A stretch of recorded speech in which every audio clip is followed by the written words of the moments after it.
परम शांति। सभी का स्वागत है, परम परम स्वागत है बापूजी की इस YouTube चैनल पर। हम लोग आत्मा आत्मा आत्मा करते हैं कि भाई आत्मा क्या है और वेदों शास्त्रों पुराणों में आत्मा के बारे में क्या लिखा है, हमें ये जानना चाहिए। ठीक है, लोग समझे ना समझे, जो आत्मा में विश्वास रखते हैं उसको आत्मा के बारे में जानना चाहिए कि क्या कहते हैं वेद उपनिषद पुराण। सबने तो गीता में तो हमने पढ़ लिया कि आत्मा के बारे में भगवान कृष्ण ने बताया, लेकिन वेद उपनिषद पुराण क्या कहते हैं आज डिटेल में समझे मेरे साथ और बने रहिए इस पूरे वीडियो में। तो 13 जो मुख्य उपनिषद है उसमें आत्मा की क्या व्याख्या है और उसका क्या विवरण है वो हम चर्चा करने वाले हैं। उपनिषद वेदों के ज्ञान का सार है और इसमें आत्मा ब्रह्म और उनके बीच के संबंध का गहन वर्णन किया हुआ है। आत्मा को उपनिषदों में अविनाशी, अपरिमेय और परमात्मा का अंश बताया गया है।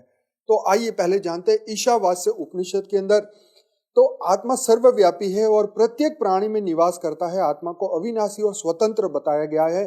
आत्मा अवश्य भावी है, न इसे मारा जा सकता है और न नष्ट किया जा सकता है। उसका मुख्य संदेश ये कि हर प्राणी में आत्मा ब्रह्म का अंश है और इसे माया के परे देखना चाहिए। केन उपनिषद हमें बताता है कि आत्मा को इंद्रियों और मन का अधिष्ठाता कहा गया है। यह इंद्रियों से परे है, लेकिन इंद्रियों के बिना आत्मा का अनुभव नहीं किया जा सकता। तो और गहराई से बताया, जिसे वाणी नहीं कह सकती लेकिन जिसकी वजह से वाणी बोलती है वह आत्मा है। उसका मुख्य संदेश है कि आत्मा अज्ञेय और ब्रह्म के समान है। कठोपनिषद कहता है कि आत्मा को अविनाशी और शाश्वत कहा गया है। आत्मा न जन्म लेती है न मरती है, आत्मा अमर है, जीवन और मृत्यु के परे है। मुंडक उपनिषद कहता है कि आत्मा ब्रह्मांडीय चेतना का हिस्सा है। आत्मा और ब्रह्म का संबंध जैसे चिंगारी और अग्नि का है। जैसे अग्नि से अनेक चिंगारियां उत्पन्न होती है, वैसे ही आत्मा ब्रह्म से उत्पन्न होती है। मुख्य संदेश है कि आत्मा ब्रह्म का अंश है और उससे अलग नहीं है। मांडुक्य उपनिषद कहता है कि आत्मा को चतुर्थ अवस्था मतलब तुरीय अवस्था में अनुभव किया जा सकता है। लोग कहते हैं कि आत्मा को कैसे जाने, तो भाई तुरीय अवस्था में जाना जा सकता है, जिसे समाधि में हम जाते हैं तब वहां पे पहुंच जाते हैं। तो यह स्थिति जागृत, स्वप्न और सुषुप्ति से परे है। यह आत्मा ही ब्रह्म है। अयम आत्मा ब्रह्म जिसे कहा गया है, यह आत्मा ही ब्रह्म है। मुख्य संदेश यह है कि आत्मा ब्रह्म का स्वरूप है और इसे तुरीय अवस्था में जाना जा सकता है। तैत्तिरीय उपनिषद कहता है कि आत्मा को पंचकोश, अन्नमय, प्राणमय, मनोमय, विज्ञानमय और आनंदमय जो हमारे कोश है, इसके माध्यम से जाना जा सकता है। आनंदो ब्रह्मते व्यजानत, आनंद ही आत्मा और ब्रह्म का स्वरूप है। तैत्तिरीय उपनिषद कहता है आत्मा को आनंद और ब्रह्म के माध्यम से अनुभव किया जा सकता है। ऐतरेय उपनिषद कहता है कि आत्मा सृष्टि का मूल कारण है, यह सभी प्राणियों में विद्यमान है। सृष्टि के आरंभ में केवल आत्मा ही थी। आत्मा सृष्टि की उत्पत्ति और ब्रह्मांडीय चेतना का आधार है। छांदोग्य उपनिषद बोलता है आत्मा और ब्रह्म एक ही है। आत्मा सत्य, चित्त, आनंद का प्रतीक है। इसलिए कहा तत्वमसि, तू वही है, उससे अलग नहीं है। आत्मा और ब्रह्म में कोई भेद नहीं है। बृहदारण्यक उपनिषद कहता है कि आत्मा अनंत है, न इसे काटा जा सकता है न उसे मारा जा सकता है। इसलिए कहा अहम ब्रह्मास्मि, मैं ही ब्रह्म हूं। तो आत्मा और ब्रह्म एक है और यह आत्मा अमर है। प्रश्न उपनिषद कहता है कि आत्मा को प्राण का स्रोत बताया गया है। आत्मा के बिना जीवन संभव नहीं है। तो प्राणस्य प्राणः मतलब आत्मा प्राण का प्राण है। मुख्य संदेश यह है कि आत्मा ब्रह्मांडीय ऊर्जा का आधार है। श्वेतांतर उपनिषद कहता है कि आत्मा ब्रह्म का प्रतिबिंब है। आत्मा सभी प्राणियों में निवास करता है, जिसे कहा गया कि एको देवः सर्वभूतेषु गूढ़ः, एक ही आत्मा सभी प्राणियों में छुपा हुआ है। आत्मा और ब्रह्म के बीच कोई अंतर नहीं है। कौशितकी उपनिषद के अंदर बताया कि आत्मा को ज्ञान और मोक्ष का कारण बताया गया है। सब कुछ आत्मा है, सर्व भेद दायित्वमेव, सब कुछ आत्मा है। तो मुख्य संदेश यह है कि आत्मा ही मोक्ष का आधार है। महानारायण उपनिषद के अंदर बताया कि आत्मा अनंत और अखंड है। यह ब्रह्मांड की हर चीज में व्याप्त है। सर्व ब्रह्म आत्मा मतलब आत्मा ही ब्रह्म है। आत्मा अनंत ऊर्जा और प्रकाश का स्रोत है। तो आत्मा का जो स्वरूप है, जो इसका सारांश ये है कि आत्मा अनंत, अविनाशी और ब्रह्म का अंश है। आत्मा को ज्योति, प्रकाश और चेतना का स्रोत बताया गया। आत्मा और ब्रह्म अभिन्न है। आत्मा का अनुभव आत्मज्ञान और ध्यान से किया जा सकता है। और आत्मा की जो शक्तियां,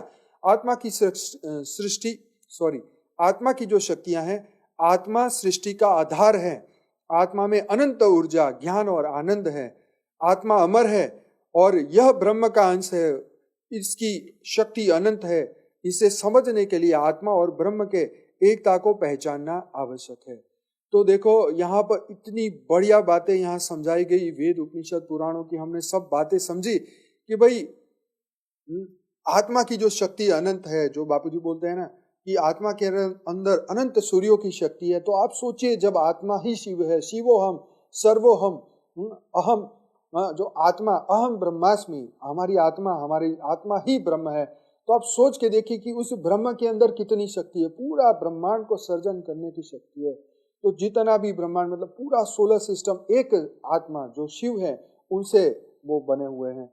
तो ये समझिए, आत्मा को जानिए, आत्मा को पहचानिए। इसलिए भगवान ने, कृष्ण ने गीता में भी कहा, देह से श्रेष्ठ है मन, मन से श्रेष्ठ है बुद्धि और बुद्धि से श्रेष्ठ है आत्मा। तो हे पार्थ, तू आत्मा की चिंता कर। तो इसीलिए हर मनुष्य को आत्मा को जानना चाहिए, क्योंकि अगर हम आत्मा को बिना जाने ही धरती से विदा हो गए तो फिर कब मौका मिलेगा फिर से पुनः जन्म का। अगर हम 84 लाख योनि में चले गए तो आप जानते हैं कि जानवरों के पास ये विशेष ज्ञान और बुद्धि नहीं है, उनके पास वो विवेक नहीं है कि वो अपने आप को जान सके। एक जानवर, एक गधा अपने आप को कभी नहीं जान सकता, पर मनुष्य जान सकता है। इसलिए वेद उपनिषद पुराण हमें बार बार समझा रहे हैं। दिव्य पुरुष, महापुरुष, महात्माएं, महान आत्माएं बार बार समझाती है कि आत्मा को जानो, आत्मा को जानो। तो अब ये आपके ऊपर है कि आप आत्मा को कब कैसे जानते हैं, पहचानते हैं और अपनी आत्मा का कल्याण करते हैं, अपने दिव्य स्वरूप को जानते हैं। तो आप सभी का स्वागत है इस बापूजी के YouTube चैनल पर, जहां पर आपको बहुत गहराई से बापूजी ने 7 सीक्रेट ऑफ शिवा के वीडियो में बहुत गहराई से बापूजी ने ये अंतर समझाया है। तो आज ही हमारे से जुड़िए। इस चैनल को पहली बार आए तो सब्सक्राइब करिए, बने रहिए हमारे साथ डेली लाइव मेडिटेशन में रात को 10 से 11 में, जहां पर मैं डेली लाइव मेडिटेशन में ये सभी चीजें चर्चा करता हूं। और 1200 से ज्यादा एपिसोड हो चुके हैं। मॉर्निंग में जुड़ना चाहते हैं तो सुबह 5:30 से 6:30 बजे लाइव मेडिटेशन कर सकते हैं साक्षी के साथ, परम शांति मोटिवेशन एंड मेडिटेशन के चैनल पे।